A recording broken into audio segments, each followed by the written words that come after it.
Ownership और एक leadership. Technically जो हमें भी वर्ड मिला है गवर्नमेंट की तरफ से डायरेक्ट सेलिंग रूल्स 2021 के अनुसार, वो मिला है डायरेक्ट सेलर्स। और डायरेक्ट सेलर्स के साथ में एक और शब्द हमारे साथ में जुड़ा हुआ है बहुत पहले से ही, शायद 40 साल 50 साल से ही। डायरेक्ट सेलिंग इंडस्ट्री में जब एक व्यक्ति जुड़ता है तो उसको आईबीओ बोलते हैं। आईबीओ की फुल फॉर्म है इंडिपेंडेंट बिजनेस ओनर।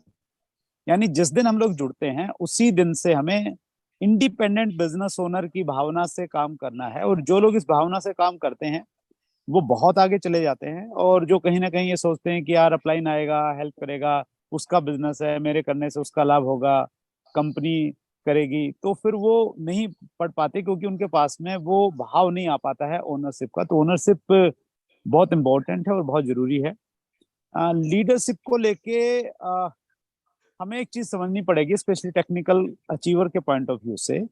जब हम टेक्निकल पे पहुंचते हैं तो उस समय तक हमारी टीम में कुछ अच्छे लोग जुड़ चुके होते हैं और उनमें लीडरशिप क्वालिटी होती भी है, लेकिन उनकी कई बातों से हम लोग सहमत नहीं होते हैं, उनके विचार हमारे से थोड़े कई बार अलग हो जाते हैं। तो इसलिए कई बार हम अपनी डाउनलाइन को अपना कंपिटिटर मान लेते हैं और उनको स्टेज नहीं देते हैं, उनको प्रमोशन नहीं देते हैं। हमें अपना खतरा हो जाता है कि यार ये अगर आगे बढ़ गया तो फिर मेरी वैल्यू कम हो जाएगी, ये मेरे से बड़ा अचीवर बन गया तो फिर मेरी वैल्यू कम हो जाएगी। तो वो सोचना मैं समझता हूँ सही नहीं है।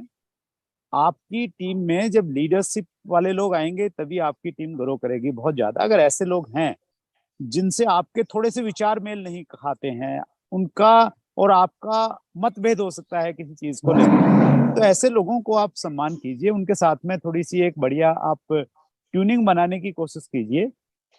वैसे वाला भाव मत रखिए जैसे सासू माँ बहू को तिजोरी की चाबी नहीं देना चाहती, वो अपने पास ही रखना चाहती है कि मैं अपने पास ही रखूं, अगर ये चली गई तो फिर सब कुछ चला जाएगा।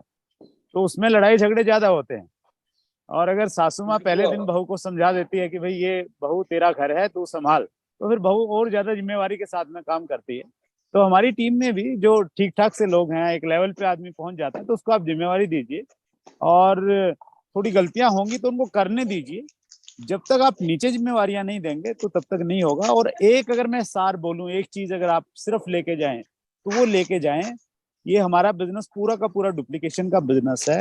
हम अगर खुद अच्छे लीडर बन जाएंगे, हमारा व्यवहार, हमारा अनुशासन, जैसे सर बोल रहे थे कि लोग कुछ भी बोलते हैं बगैर कुछ सोचे समझे, बगैर प्लानिंग के बोलते हैं, तो हम वैसा बोलेंगे तो हमारी टीम वैसी बन जाएगी। हम अगर बहुत सोच समझ के बोलेंगे कोई भी चीज तो फिर लोग हमारी चीज को देख रहे हैं और लोग वैसा करेंगे। तो मैं अक्सर कहता हूँ कि हम है ना इस बिजनेस में मास्टर कॉपी हैं। अगर मास्टर कॉपी खराब हो गई तो फोटो कॉपी हमेशा खराब निकलेंगी। मास्टर कॉपी अच्छी है तो संभावना है कि फोटो कॉपी अच्छी निकल जाएंगी।